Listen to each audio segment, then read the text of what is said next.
Hello Himanshu, कैसे हैं आप? बिल्कुल आपसे बहुत खुशी हो रही है। सबसे पहले हिमांशु का हम एक जनरल इंट्रोडक्शन लेंगे। हिमांशु, बहुत ही शुभकामनाएं आपके आगे के भविष्य के लिए। आप अपने बारे में बताइए, कहाँ कहाँ आपने सिलेक्शन ली है और किस तरीके से आप आगे के जनरेशन को एक इंस्पिरेशन देना चाहते हैं। So over to you. Thank you so much sir. मेरा नाम हिमांशु राज है और मैंने अपना जो भी ग्रेजुएशन है मैंने बनारस हिंदू यूनिवर्सिटी से की है। मेरा जो कोर्स था वो था ग्रेजुएशन में bachelor of vocational in hospital administration and management. उसके बाद फिर मैंने CUT PG के लिए प्रिपरेशन किया, जिसमें मैंने मास्टर इन सोशल वर्क को ऑप्ट किया, क्योंकि जो मेरा जो कोर्स था बेसिकली वो इन फ्यूचर मैं फीमेल और चाइल्ड हेल्थ पे काम करना चाहता था, और मुझे लगता है कि सोशल वर्क से बढ़िया कोई ऑप्शन मेरे लिए हो नहीं सकता था। तो मैंने इसको सिलेक्ट किया और मुझे ये कोर्स मुझे ये BHU से मुझे मिला है, जिसमें मेरा स्कोर था टोटल 233, मेरा 155 प्लस मेरा GDPI स्कोर 78 था, जो मेरा टोटल 233 बना रहा था, और मेरा इसमें सिलेक्शन हुआ है। जिसमें CUT पॉइंट में सर ने बहुत ज़्यादा हेल्प किया मुझे। मतलब GDPI में कैसे फ्रॉम इंट्रोडक्शन से लेकर कैसे आपको इन फ्यूचर कैसे आपको वहाँ पे कोई भी डिफ़िकल्टी आती है तो GDPI कैसे स्टार्ट करना है, GD में कैसे आपको अपने आप को शो करना है, कैसे लीडरशिप क्वालिटी दिखानी है, जो कि सर का सबसे मतलब इम्पोर्टेंट पॉइंट रहता है कि भाई जो लीडरशिप दिखाएंगे तो उसका आपको जो प्लस बोनस पॉइंट स्टार्टिंग से ही मिलता है। तो ये मुझे बहुत ज़्यादा हेल्प किया इंटरव्यू को क्रैक करने में, क्योंकि मेरा स्कोर था उस हिसाब से मुझे लग रहा था कि नहीं मतलब, लेकिन मतलब सर का इतना अच्छा गाइडेंस था। तो GDPI का स्कोर जो है 78 आया, तो मेरा बहुत अच्छा मतलब इसमें स्कोर बन गया और मुझे ये नहीं, ये ठीक कोर्स लगा मिला। है मुझे, क्योंकि मैंने भी जब सोशल वर्क निकाला जीडीपीआई दिया था तो वो अनुभव, और हर साल बच्चे बताते हैं, पता चलता है प्रोफेसर से गाइड होते होते आदमी सीख जाता है। तो ये हर साल मैं बच्चों को करता हूँ, काफ़ी बच्चे सेलेक्ट होते हैं। सबका इंटरव्यू मैं डाल नहीं पाता हूँ, लेकिन इस बार सोचा कि चलो BHU टिस इन सब के स्टूडेंट जितने भी सेलेक्टेड हुए हैं सबको एक जगह मैंने रखा है, और टाइम टू टाइम मैं सबको मोटिवेट करने के लिए रखता हूँ। सो थैंक यू, आपने मुझे क्रेडिट किया कि भाई हाँ, आपकी वजह से हुआ। देखो, मैं बेसिकली क्या करता हूँ, अपने लाइफ के जो एक्सपीरियंसेस हैं जिस भी फील्ड में हूँ वो आपके साथ शेयर करता हूँ कि वहाँ मैं गया था, भाई मेरे साथ ये हुआ, इंट्रो में ये गलती करते हैं, आपको नहीं करना है। आपको जीडी के टॉपिक्स में ये मैंने बहुत बारीक चीज़ों पे बताया, जो एक ह्यूमन बिहेवियर होता है वो काम आया होगा आपको, तभी आप सेलेक्ट हुए हैं। तो आपने फाइनली पेमेंट कर दिया है, BHU से पढ़े हैं तो जाहिर सी बात है मेरिटोरियस होंगे, पढ़ते रहे होंगे, एक पढ़ने की हैबिट होगी। जो ये जर्नी है, मैं ये जानना चाहता हूँ कि आप आगे के जनरेशन के जो बच्चे हैं जो आएंगे, उनको कितना टाइम आप कहोगे कि आप पढ़ो, या कितने दिन पहले, महीने पहले वो पढ़ाई शुरू करें? सबसे सबसे पहला चीज़ इसमें होता है कि जैसे आपको किसी भी कॉम्पिटिटिव एग्जाम के लिए तैयारी करनी है, तो आपको अपने स्टडी को बैलेंस करते हुए कैसे टाइम मैनेजमेंट कैसे करना है। तो टाइम का सबसे बड़ा एक इशू आता है, तो वो मतलब इस जो मतलब CUT PG जैसा एग्जाम जो है, इसके लिए आपको मिनिमम अगर आप अपना ग्रेजुएशन कर रहे हैं तो उसके साथ साथ मुश्किल से आप बस 5 से 6 घंटा अगर आप टाइम निकाल लेते हैं एक्स्ट्रा ड्यूरिंग डे आवर्स या फिर इवनिंग को, दोनों को आप ऐड ऑन करके, ऐसा कोई फिक्स नहीं है कि कंटिन्यूसली आप स्टडी कीजिए। अगर आप टाइम उतना बैलेंस कर लेते हैं प्रॉपर, बस सब्जेक्ट रिलेटेड अप्रोच देना है। सबसे पहले आप मॉक टेस्ट वगैरह दे लीजिए, उससे आपको पता चल जाएगा कि पैटर्न क्या है एग्जाम का। उसके बाद फिर आप PYQ वगैरह को एक बार आप कोशिश कीजिए अपने से खुद से सॉल्व करने का। फिर देखिए कि मतलब आपका स्कोर कहाँ तक आ रहा है और आपको किस जगह पे काम करने की ज़रूरत है। तो वो आपको थोड़ा हेल्प कर देता है, तो आपको बस उसी जगह पे आपको बस मेहनत करने की ज़रूरत है। बाकी आपको टोटल अपना जो अप्रोच है उसको आप उसी उसी डायरेक्शन में आप पुश ऑन कीजिएगा, तो आपका ऑटोमेटिकली सिलेक्शन हो जाएगा। टाइम ड्यूरेशन की जहाँ तक बात है प्रिपरेशन के लिए, तो मुझे लगता है कि 2 to 3 मंथ्स मुझे लगता है मोर देन सफिशियंट है फॉर CUT PG जैसे एग्जामिनेशन के लिए। तो आप कर अपना सकते हैं, अगर और आपने GD पे। ग्रेजुएशन के साथ पहले से पढ़ा है तो लास्ट टाइम 2-3 महीने आप रगड़ दोगे, डेफिनेटली आपका फोकस वे में निकल जाएगा, काम बनेगा। मेरा भी यही मानना है कि या तो आप फ्री हो तो एक मेंटोरशिप लेते रहो, ताकि ऑफ द ट्रैक और डिस्ट्रैक्शन ना आए। मतलब ये याद रहे कि हाँ, हमें एग्जाम भाई 6 महीने बाद देना है, 6 महीने 2-2 घंटे ही पढ़ रहे हैं तो वो काफ़ी है, लास्ट के 2-3 महीने 4-5 घंटे 6 घंटे पढ़ दिया तो हो जाएगा काम, है ना? और MSW के कैरियर स्कोप पे तो हमने काफ़ी वीडियोस बनाए हैं। आपके लिए एक सुझाव रहेगा कि आप मैटरनल चाइल्ड हेल्थ पे काम करना चाहते हो तो आप साइकेट्रिक सोशल वर्क जो सेकेंड ईयर में स्पेशलाइजेशन होगा उसको ऑप्ट करना। थोड़ा सा एक्सपीरियंस आपका यहीं से शुरू होगा। मेरा HR था तो मैंने सेल्फ हेल्प ग्रुप और इन सब चीज़ों पे काम किया। ये सब चीज़ें तो हैं। कबीर चौरा के पास एक NGO था, उसमें हमारा फील्ड वर्क वगैरह होता था। तो जो ये दुर्गा जी का मंदिर है, उसके जस्ट पीछे वाले मतलब तालाब के बाद में ही था। आई थिंक एक एनजीओ था, मुझे अभी नाम उसका ध्यान नहीं है। तो ये आपके हिसाब से करना पड़ेगा हॉस्पिटल सेटअप में या इन सब चीज़ों में। मैटरनल चाइल्ड हेल्थ का ये स्कोप बहुत है आने वाले टाइम में, और स्कोप बढ़ेगा ही, कम तो नहीं ही होगा, है ना। तो सबसे बड़ी चीज़ क्या है कि बीएचयू से आप पढ़े हैं और बीएचयू ही रहना है, ये सबसे अच्छी बात होती है, क्योंकि मैंने यूजी पीजी किया है तो ये अपनी एक खुशी होती है। दूसरी चीज़ है कि आप डिसिप्लिन वे में हमेशा पढ़ते रहे, है ना। जो चीज़ें हैं उसको सीरियस लिया। बच्चों में क्या है एक कमी कि वो सीरियस नहीं लेते हैं। दो चीज़ें मैं देखता हूँ, या तो वो बहुत ज़्यादा डर जाएंगे या बहुत ज़्यादा ओवर कॉन्फिडेंस में आ जाएंगे। डरने का रीज़न क्या होता है कि वो सोचते हैं कि अरे यार हमसे निकलेगा ही नहीं, छोड़ो इसको, क्या तैयारी करें, नहीं होगा, नहीं हो पाएगा। दूसरा, सिलेबस देखेंगे डर जाएंगे, कई सारे कारण हैं डरने के। दूसरा है कि देखेंगे अरे ये पूछ रहा है, अरे ये तो हम बना ही लेंगे। और दूसरा पार्ट सिलेबस का देखेंगे। आपने कहा कि पीवाईक्यू मॉक आपको एनालिसिस करने में हेल्प करता है। मैं हर बार बोलता हूँ, अगर आप अपने से भी तैयारी कर रहे हो, ठीक है, खुद से भी पढ़ रहे हो, ऑनेस्ट एकदम रिव्यू, तो आपको कुछ नहीं करना है। सिलेबस उन्होंने ऑफिशियल दिया हुआ है। आपको पीवाई क्यों देखोगे, आपको अपनी औकात पता चल जाएगी, आपकी अपनी इफिशियंसी पता चल जाएगी कि भाई मेरे ग्रे एरियाज कौन कौन से हैं।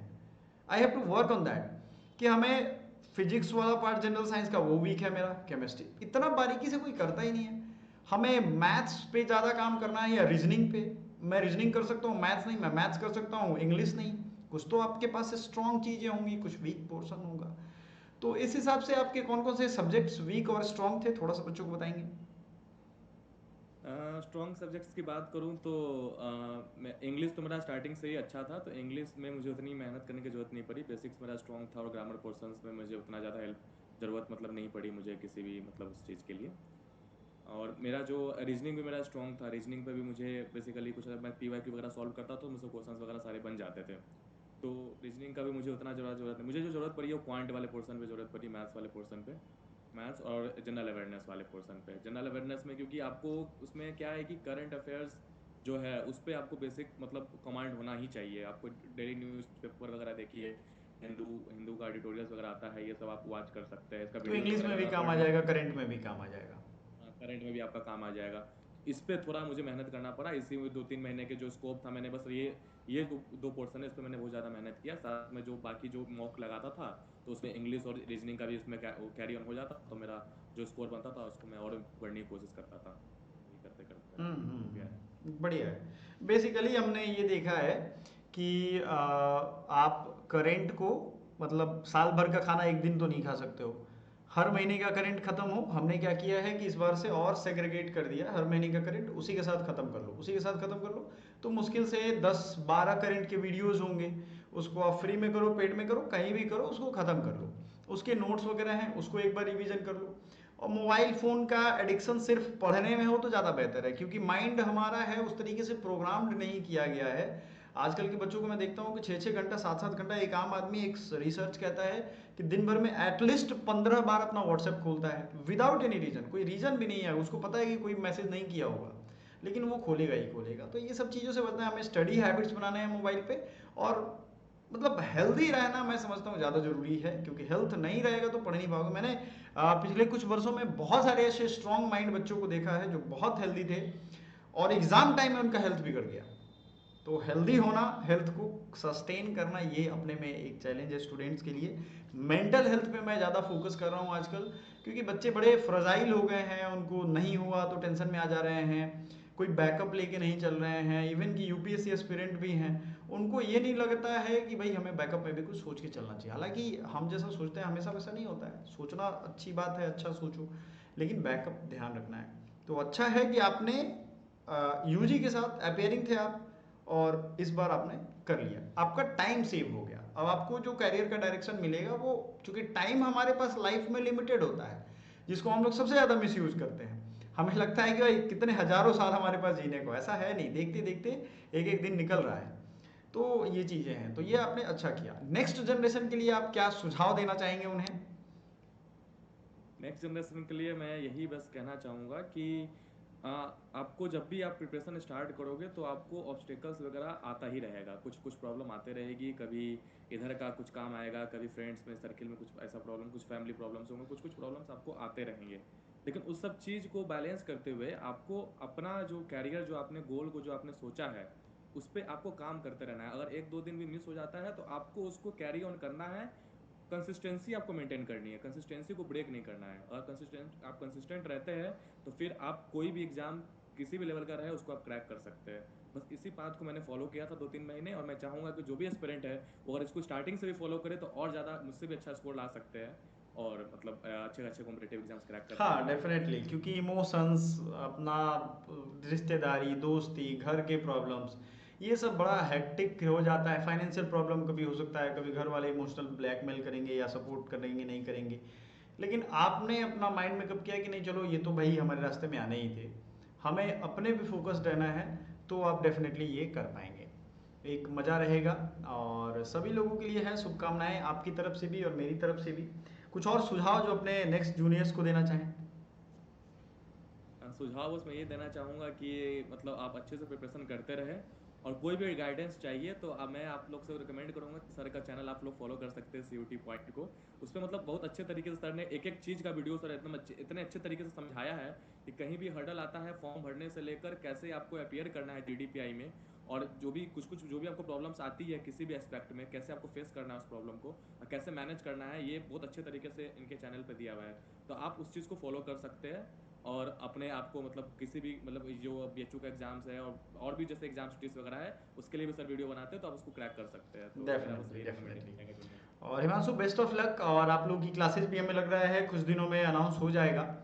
और मैं BHU आता रहता हूँ, तो डेफिनेटली इस बार आऊँगा डिपार्टमेंट, तो मिलूंगा। काफ़ी बच्चे हैं इस बार, इस बार भी हर साल होते हैं, बट मैं मिलता हूँ, किसी से नहीं मिलता हूँ। इस बार एक कॉमन ग्रुप उनका रखूँगा और मिलेंगे सबसे। और मेरा ये टारगेट है कि नेट हो, आगे UGC नेट जो करने वाले हों, सोशल वर्क का कंप्लीट एक स्टडी हमारे पास होना चाहिए, एक वे ऑफ स्टडी होना चाहिए जो जिस फील्ड में काम करे। क्योंकि अभी कुछ दिन के बाद मैं आपको निम्हांस, national institute of mental health जो है हमारा भारत का, उसके हमारे मित्र हैं, हमारे ही बैच के हैं, BHU से ही पढ़े हैं। आनंद, उन्होंने मेरे साथ ही केयर ज्वाइन किया, केयर से फिर वो MPhil करने चले गए और अभी PhD स्टार्ट कर दिया उन्होंने। तो एक उनको ब्रॉड पर्सपेक्टिव भी मिला हुआ है, उनको भी ऐड ऑन करेंगे हम संडे को या किसी और दिन। उससे क्या होगा कि क्या स्कोप है उनके फील्ड में, क्या स्कोप है, क्या क्या आप कर सकते हो, ये सब एक थोड़ा सा ब्रॉड विजन आएगा। थोड़ा सा BHU में अपना डिपार्टमेंट नहीं है तो ये सब चीज़ें लिमिटेड हो जाती हैं, लेकिन आने वाले टाइम में excellency is the continuous process, धीरे धीरे सब चीज़ें सुधरेंगी। तो कैरियर स्कोप के लेकर के थोड़ा मैं ज़्यादा कॉन्शियस हूँ। एक हमें कम्युनिटी बनाना है जो एक दूसरे का हेल्प करें, सजेस्ट करें, बेटर ऑप्शन हमेशा हमें प्रयास में रहना है, एक्सेलेंसी की तरफ हमें हमेशा बढ़ना है। So best of luck for you. कोई भी प्रॉब्लम, कोई भी परेशानी हो, जरूर कांटेक्ट करिएगा Himanshu. And thank you. Thank you so much sir, thank you so much.